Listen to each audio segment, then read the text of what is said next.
الفاتحة. أعوذ بالله من الشيطان الرجيم. بسم الله الرحمن الرحيم. الحمد لله رب العالمين الرحمن الرحيم مالك يوم الدين.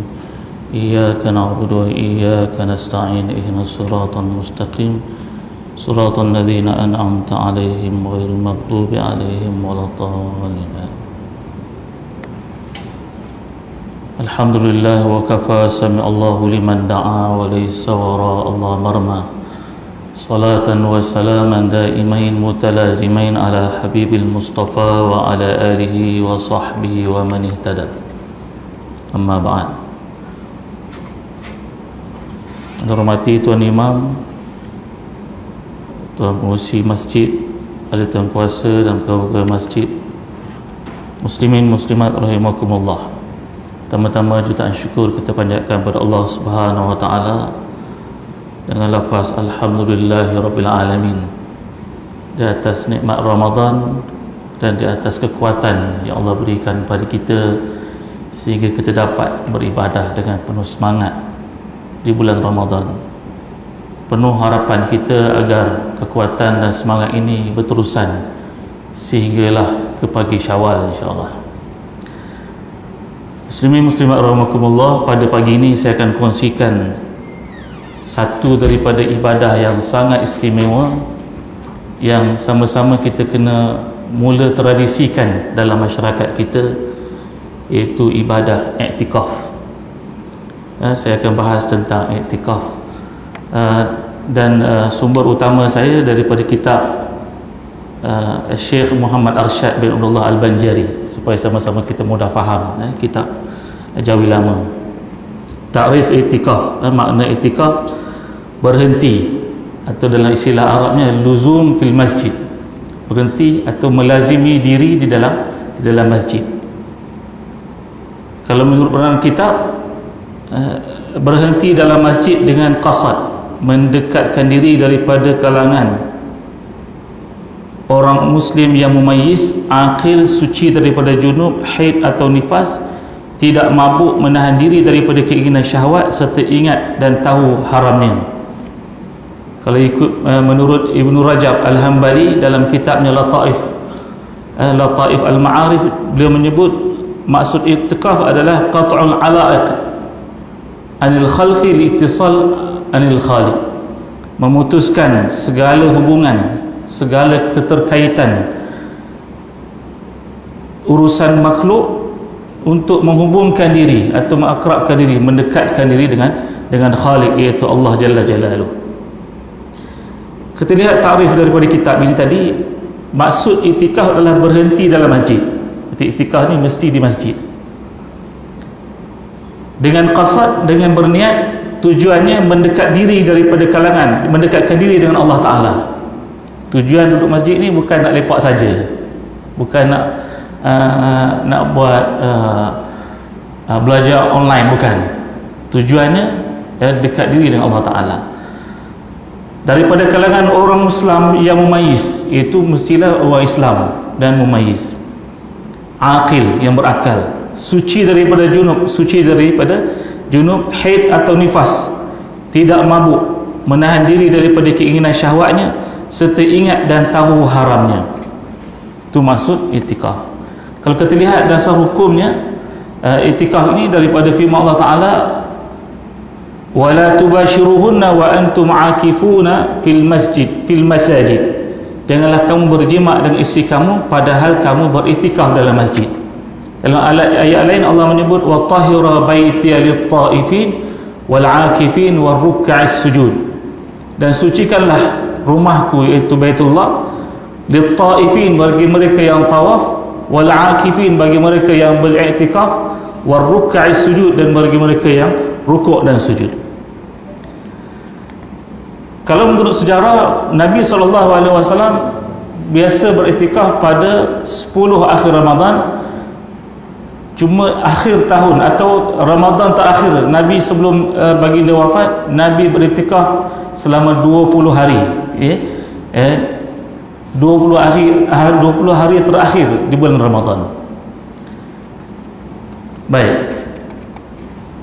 Dan ini menunjukkan bahawa kita sangat digalakkan beriktikaf di bulan Ramadan terutama di asyra awakhir Ramadan, bukan asyra awail Ramadan, bukan 10 awal, 10 akhir, 10 hujung.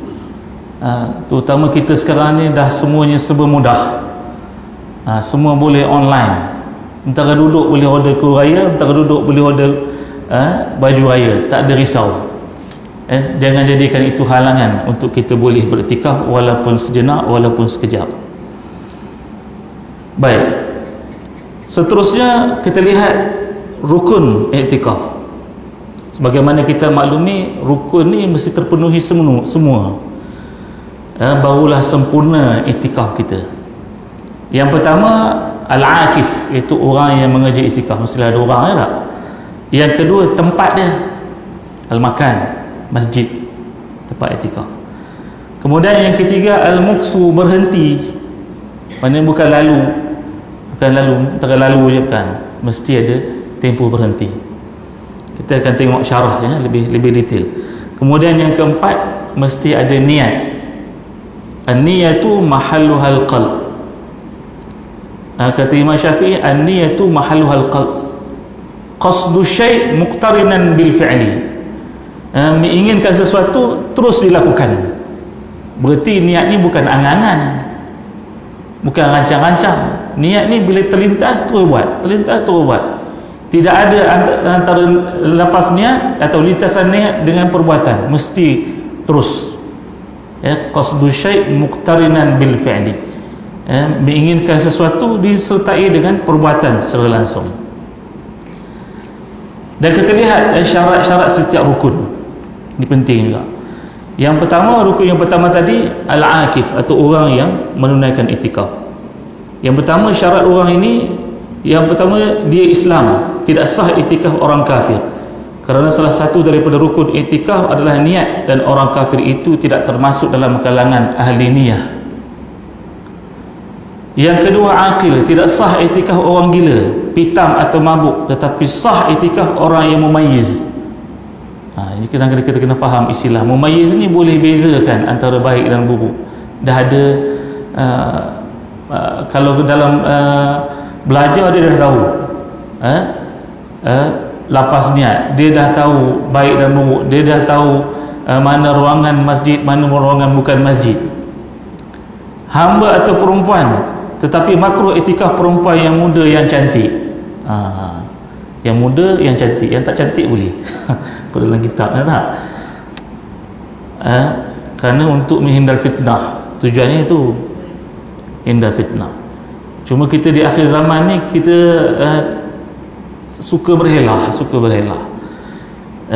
Kalau pergi shopping komplek boleh je pergi. Pergi masjid tak boleh pergi. Sebab apa? Fitnah. Perempuan cantik fitnah pergi masjid. Pergi shopping komplek mana-mana ada je dia. Jadi pada saya tidak ada salah kalau orang perempuan iktikaf di masjid atau datang masjid solat. Apalagi sekarang ni musim orang semua pakai pelitup muka tak? Jadi orang tak tahu, tak kenal pun siapa dia. Takkan kita nak biar semua orang lelaki dia masuk syurga buat amalan baik, yang perempuan tak boleh buat amalan baik, datang ke masjid.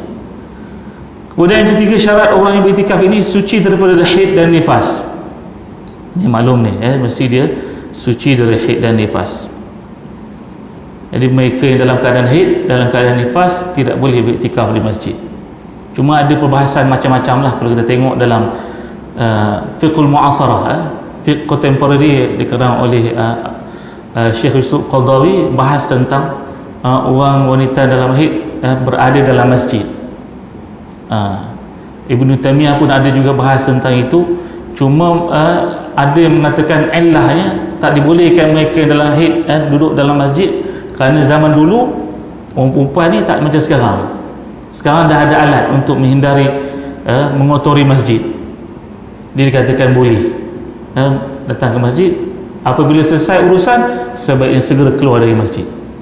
Mungkin contohnya belajar dan sebagainya, boleh datang ke masjid walaupun dalam keadaan haid, selesai urusan keluar daripada masjid. Itu alasannya. Kerana dah sekarang ada alat untuk menghindarkan daripada mengotori masjid. Apa sebab mereka ni tidak boleh masuk ke masjid? Kerana mengotori masjid dulu-dulu kan. Orang pula beralasan Kalau di masjid negara tu, masjid Putrajaya tu, bukan lagi haid nifas, mandi wajib pun tak pernah masuk masjid. Orang Jepun, orang Korea kan masuk masjid kita tu, masuk masjid kita, kawasan etikaf kita, dia tak pernah mandi wajib. Haid tu berapa ratus kali dah haid ni, 1000 kali haid, tak pernah mandi wajib. Boleh masuk masjid pasal kita orang Islam tak boleh masuk masjid. Jadi perubahan fiqah ini atau hukum hakam ni sentiasa berubah mengikut pada zaman, mengikut pada keadaan. Jadi terpulang pada kita lah di mana yang lebih ni.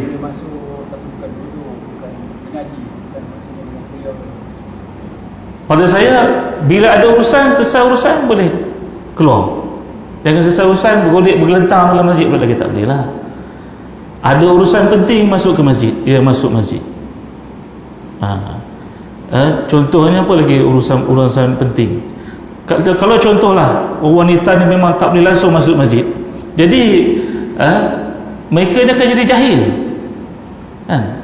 Pengajian 1 bulan 10 hari cuti pengajian, sebulan ada 30 hari, 20 hari ada pengajian, tinggal berapa muka surat kalau yang mengaji lah. Kalau tempat pengajian besar macam di Indonesia, satu sekali pengajian 15,000 pelajar dia. Bukan macam kita 500 tak sampai, 15,000. Kalau 10 hari dalam sebulan tinggal pengajian, apa tinggal? Jadi berbagai-bagai pendapat. Pada saya begitu. Kalau haid boleh, tapi bila ada hajat penting. Kalau tak datang rugi dia. Kita memang kita ada handphone. Kalau di Indonesia, orang pernah tak pergi Indonesia tempat pengajian di Lirboyo, di Temboro, di Jawa sana, pelajar 15,000 pengajian datang. Kena yang 11 hari sebulan. Berapa hari pengajian dia? Rugilah dia. Dia mesti duduk dalam masjid, dalam halaqah. Jadi kalau ada tujuan yang al-masah, maknanya perlu sangat, boleh datang masjid. Kalau saja-saja nak iktikaf akhir Ashrul Awakhir, tak boleh lah kan. Ashrul Awakhir tak boleh lah bagi mereka yang haid dan nifas ini. Itu pendapat saya lah. Jadi boleh kalau ada tugas, kalau ada kepentingan, kalau ada keperluan sangat-sangat, jadi digalakkan atau dibolehkan, mubah masuk ke masjid. Dia akan nikah pun serupa tak? Tak boleh nikah lah betul kalau haid dah. Jadi kalau masih akan nikah, jangan lama-lama lah dalam masjid, sekejap selesai keluar. Malah masih akan nikah, contohnya wanita yang dalam keadaan haid, ia kena hadir dengar, terutama lafaz ta'liq talak daripada suami. Kalau kita ni Perak ni, dia kena dengar, kena hadir majlis ini supaya betul-betul kita faham. Jadi bahasannya macam-macam tentang haid nifas ni. Boleh rujuk kembali tengok fiqh contemporary, apa alasannya, apa sandarannya, apa illah yang membuatkan mereka ni dibolehkan dan apa sebab mereka ni tidak dibolehkan. Kalau dikira tuan-tuan, orang perempuan dalam haid ni memang tak ada apa buat kerjanya. Semayang tak boleh, puasa tak boleh, nak ngaji ke? Bukan semua perempuan boleh ngaji. Yang mau ngaji terutama dalam keadaan tidak haid pun tak ngaji, apa lagi haid. Dalam keadaan suci pun tak berzikir, apa lagi dalam keadaan tidak suci. Majlis ilmu pula tak boleh pergi, apa yang dia boleh buat? Apa boleh buat perempuan haid? Malaikat rakib diam, apa tak kerja kamu ni katanya, tak ada ibadat, kosong 7 hari kan. Apa salah kalau datang majlis ilmu? Apa salah kalau dia buat hadir majlis-majlis zikir walaupun dia dalam keadaan haid? Baik, yang keempat, suci daripada janabah. Ini kita faham semua bahawa perlu dalam keadaan suci daripada janabah apabila dalam nak melakukan iktikaf. Yang kedua, tempat iktikaf. Ini pun isu tempat iktikaf. Banyak sembang-sembang WhatsApp dan sebagainya. Juga erat kaitannya dengan solat sunat iktikaf. Kelar dia bukan grup kita je, tempat lain saya tengok, saya ada juga dalam grup-grup lain serupa juga pasal iktikaf ni, boleh ke tak boleh, boleh ke tak boleh. Jadi runsir ni kita baca tak? Tempat iktikaf, syarat bagi tempat iktikaf ialah masjid. Kerana Nabi SAW, semua isteri dan sahabat baginda tidak beriktikaf melainkan dalam masjid, Tidak sah iktikaf melainkan dalam masjid atau di dalam serambinya yang dikira sebahagian daripada masjid, atau di dalam anjungnya, atau di dalam batasan atapnya, sama ada masjid itu jami' ataupun bukan jami'. Ini kitab Sabilul Muhtadin. Sebab tu saya sebut awal-awal dari nama kitab. Kadang-kadang kalau ada saya buat nota sendiri, kadang orang tak percaya. Ni macam mana ustaz ni? Fatwa baru pula dia keluar ni. Okey, saya baca balik pengertian tempat ya. Syarat bagi tempat iktikaf ialah mesti masjid. Kerana Nabi SAW, semua isteri dan sahabat baginda tidak beriktikaf melainkan dalam masjid. Tidak sah iktikaf melainkan dalam masjid atau di dalam serambinya. Dalam masjid, dalam serambinya, dikira sebahagian daripada masjid, atau dalam anjungnya, atau dalam batasan atapnya. Yang jadi batas adalah atap. Dalam atap. Dulu-dulu masjid dengan tandas tak bersambung. Sekarang banyakkan masjid bersambung. Dia takut kena hujan. Dulu bukan masjid dia, rumah orang pun tandas asing daripada rumah. Sekarang situlah bilik ayah, situlah bilik, situ semua di situ. Dulu diasingkan ini. Yang jadi batasan ukuran yang boleh iktikaf adalah cucur atap masjid. Sama ada masjid itu jami' atau bukan jami'. Jami' ni apa dia? Masjid yang didirikan sembahyang Jumaat, ataupun bukan jami', ataupun masjid yang tidak didirikan sembahyang Jumaat. Kitab Sabilul Muhtadin. Tu belum habis, belum nampak surah macam mana kan. Baik, contoh istilah dulu kan, masjid jami' Pekanbaru, masjid jami' Pekanbaru. Dulu dia jami', sekarang hilang dah jami'. Kalau di tengah-tengah, apa beza masjid itu, masjid jami' dengan bukan jami'? Kalau negara Arab semua ni masjid. Malaysia dengan Indonesia dia ada surau, ada musalla, ada masjid. Kalau pergi negara Arab, Eropah, China ke, semua masjid. Sekecil-kecil tempat pun masjid. Macam R&R pun masjid juga. Jadi jami', beza ni kita boleh tengok dari segi seni bina, iaitu kalau masjid jami' didirikan Jumaat ada 2 menara atau lebih, jadi itu masjid jami'. Di situ tempat yang paling afdal iktikaf lah. Masjid jami' didirikan sembahyang Jumaat, 2 menara atau lebih, dia masjid jami'. Kalau ada 1 menara saja, itu bukan masjid jami', itu masjid sahaja, tak didirikan sembahyang Jumaat, sebagai penanda. Sebagai penanda. Jadi seni bina itu bukan saja-saja dibuat, tapi ada alasan dan mengikut adat tempatan. Baik, iktikaf dalam masjid jami' lebih utama katanya. Iktikaf dalam masjid jami', itu masjid didirikan sembahyang Jumaat, lebih utama. Iktikaf dalam masjid jami' lebih utama daripada masjid yang bukan jami'. Jadi kalau faham di situ, iktikaf masjid jami' lebih utama daripada masjid yang bukan jami'. Kenapa? Kerana jemaahnya lebih ramai pada kebiasaannya, supaya tidak perlu keluar untuk solat Jumaat, situ dia duduknya. Jadi kita, masyarakat kita Malaysia ni kurang lagi terpudaya dengan iktikaf, terutama pada 10 akhir Ramadan. Sangat seronok tuan-tuan. Kena ada yang mulakan, lama-lama ramai yang ikut buat tekor bantal ke masjid. Zaman-zaman saya ngaji dulu, 10 awal akhir ni memang dalam kalender takwim universiti memang tak ada pun tulis cuti, tapi masing-masing semua cuti. Daripada pelajar, tukang sapu, cleaner, sampailah yang di atas-atas, semua iktikaf masjid. Jadi cuti Asyara Awakhir. Yang ketiga, supaya keluar daripada iktikaf, di mana setengah ulama yang mewajibkan iktikaf dalam masjid jami'. Ada setengah ulama menyatakan iktikaf mesti di masjid jami'. Kemudian kita lihat juga syarat masjid yang sah iktikaf dalamnya. Bila sah iktikaf, maknanya bolehlah solat sunat iktikaf kan. Baik, juga sama diambil oleh, kalau kita tengok dalam kumpulan fatwa-fatwa al-muzakarah, al-majlis fatwa wilayah, juga sama diambil daripada kitabnya, saya ingat, sebab sama je pendapat dia. Syarat bagi tempat iktikaf itu bahawa buminya itu bukan mukhtarah.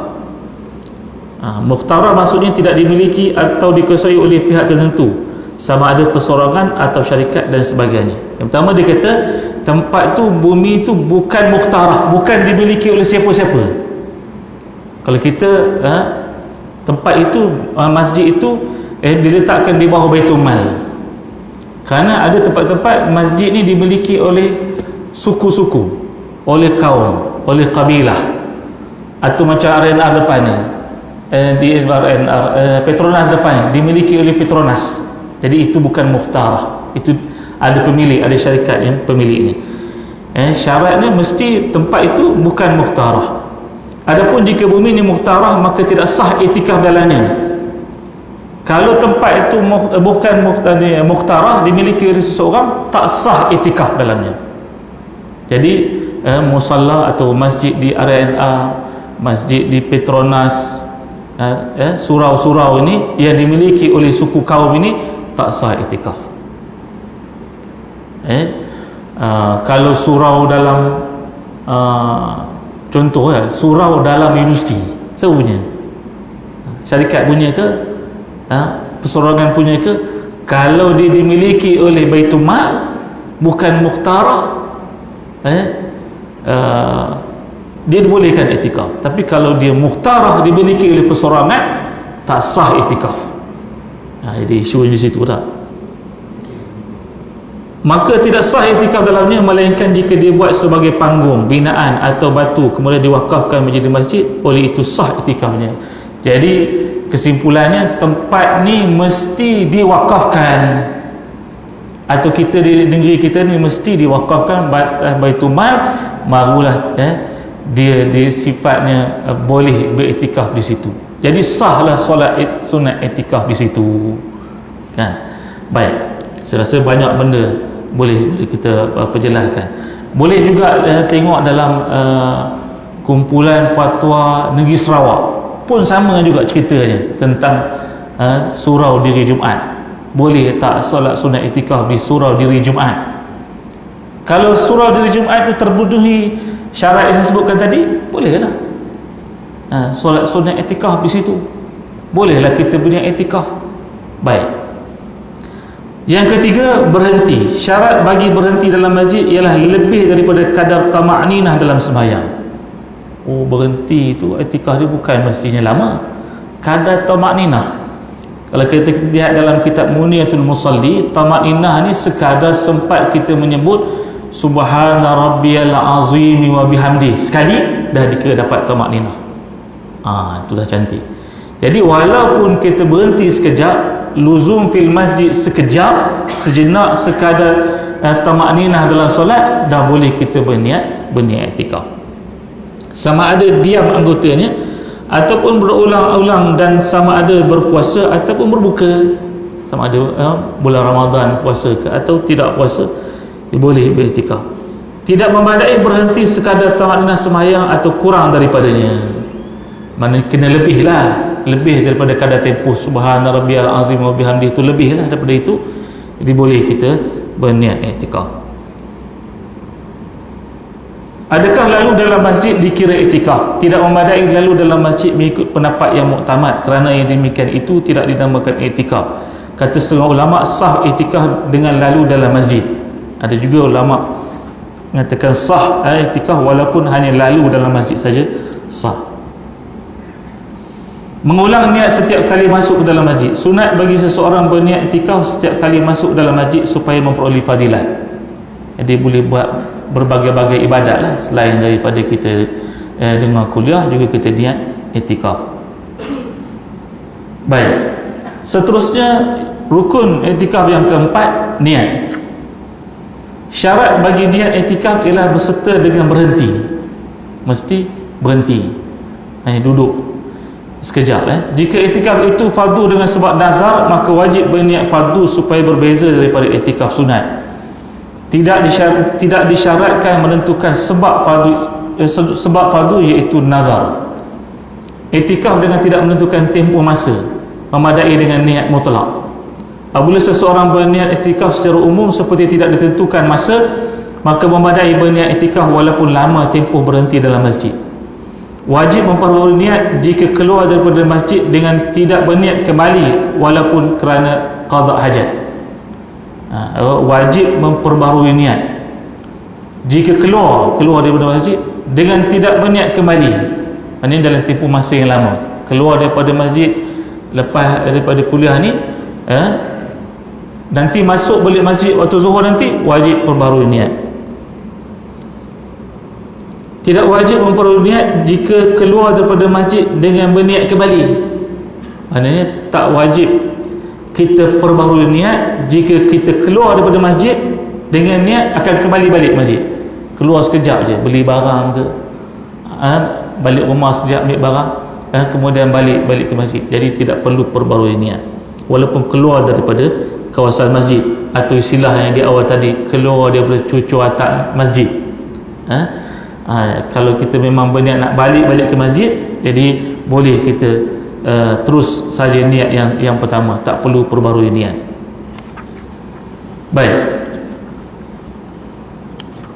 Ya.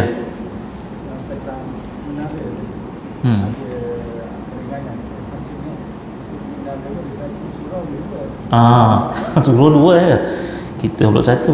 Pada saya itu tak ada masalah. Kan, itu cuma adat saja. Jangan pula apa ni pening pula legend tu kuasa macam mana nak buat menara satu lagi. Tak ada, itu seadat je. Sebagai satu alam, tanda je. Tandanya ada dua menara untuk orang sekitar dan orang yang lalu lalang tahu, oh ini masjid jami'. Ada juga masjid yang langsung tak ada menara, tiap rupa tak kilang aja.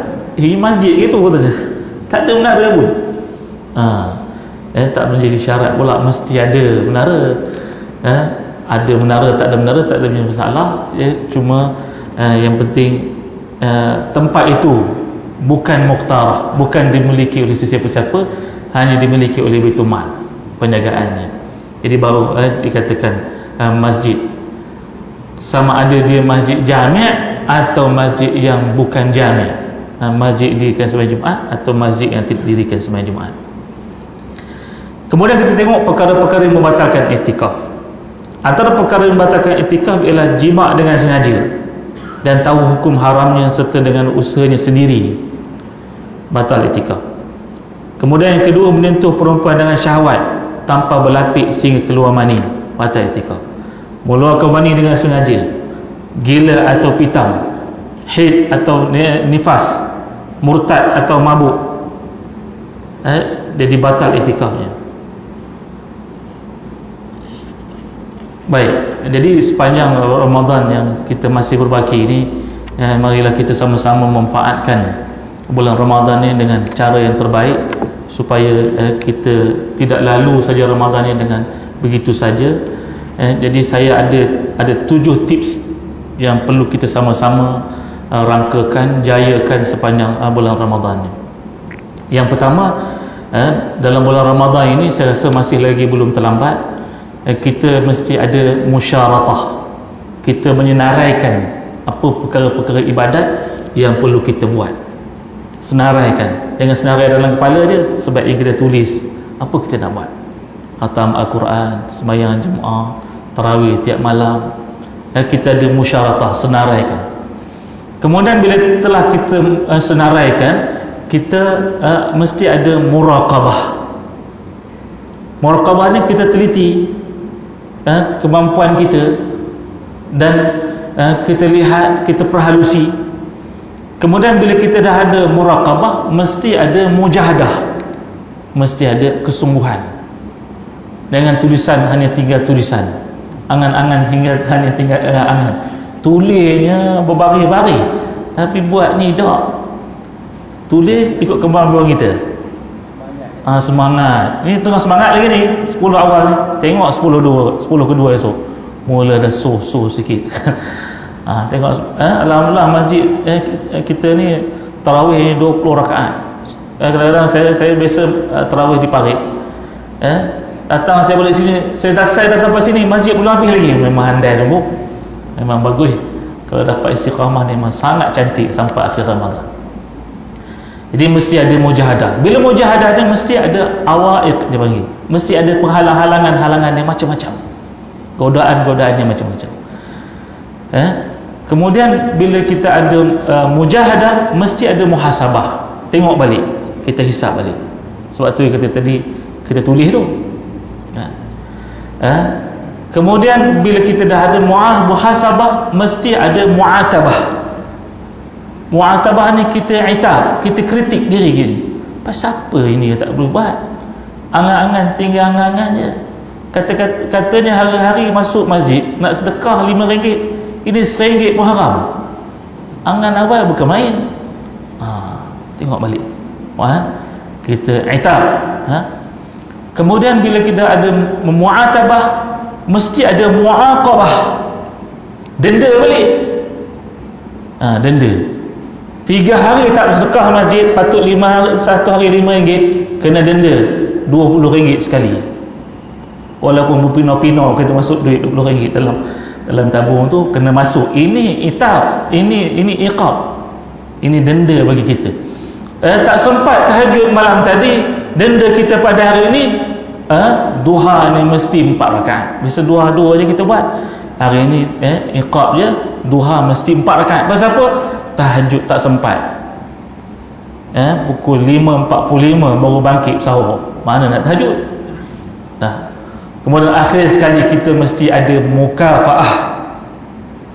Mukafaah ni bukan saya aja, Allah aja. Mukafaah ni kita kena reward diri kita, bagi hadiah pada diri. Kita rasa seronok. Allah bagi hadiah pada diri kita setelah kita menahan diri daripada semua yang boleh membatalkan puasa selama tempoh sebulan Ramadan. Apa reward yang Allah bagi pada kita? Adanya Aidilfitri. Jadi kita mesti bagi reward pada diri kita. Bila dah berjaya melaksanakan semua yang kita musyaratah tadi, senaraikan, kita syaratkan tadi, semua kita dapat dengan baik dan cemerlang, bagilah hadiah pada diri. Mungkin orang tak tahu apa yang kita buat, kita bagi hadiah. Apa hadiah yang kita nak untuk diri kita? Terutamanya orang lelaki lah. Apa orang lelaki suka? Orang lelaki suka handphone, orang lelaki suka jam, orang lelaki suka basikal, orang lelaki suka motosikal, orang lelaki suka kereta. Apa yang dia suka? Mungkin paling kecil jam. Jam kecil pun RM5,000 punya jam. Beli. Reward untuk diri sendiri. Seronok tak? Seronok lah. Sebab kita dah buat sungguh-sungguh. Raya esok kita pakai jubah baru. Jubah yang paling mahal. Yang RM550 punya satu jubah. Kain lembut.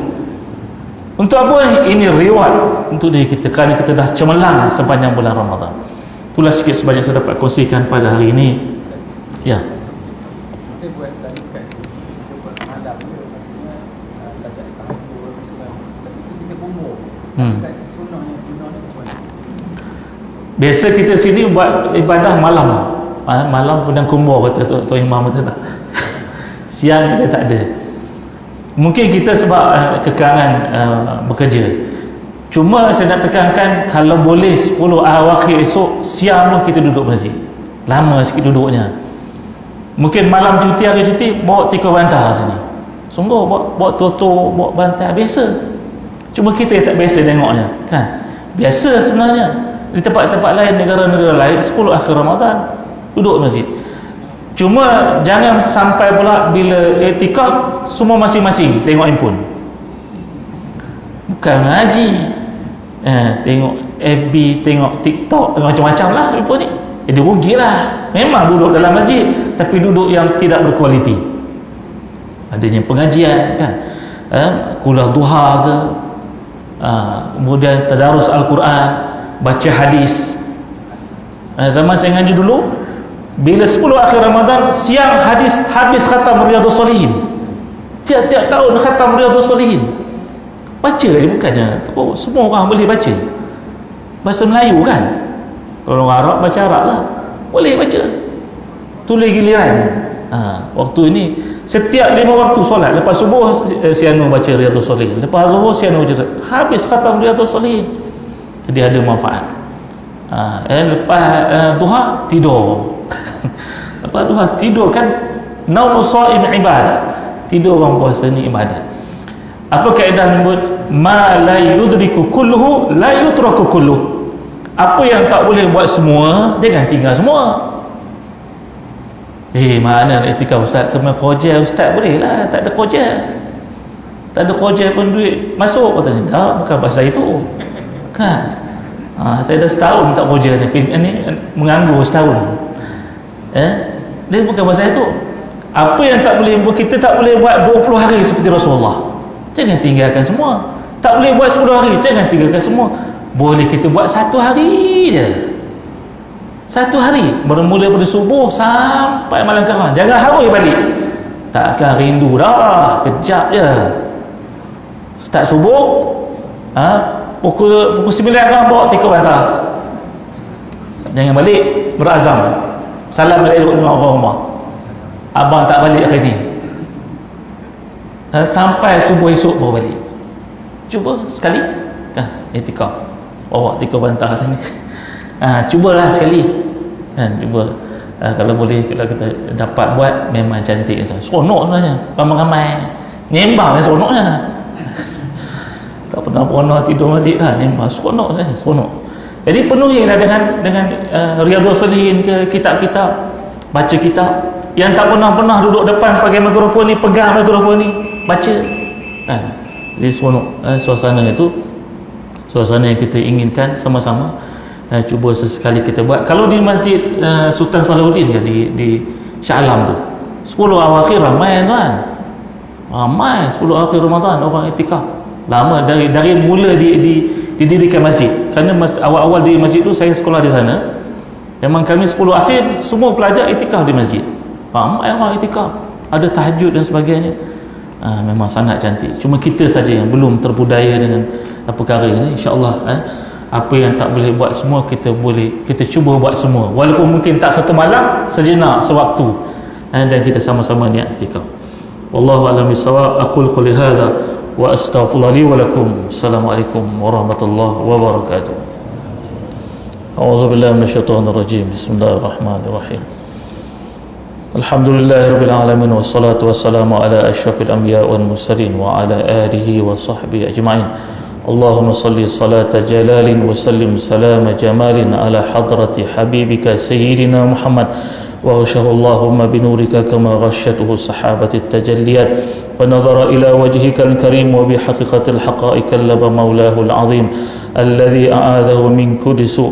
Allahumma farrij karbana, Allahumma farrij karbana, Allahumma farrij karbana kama wa'adta amma yujibul mutarra idza da'ahu wa yashifu as-su'a wa ala alihi wa sahbihi ajma'in.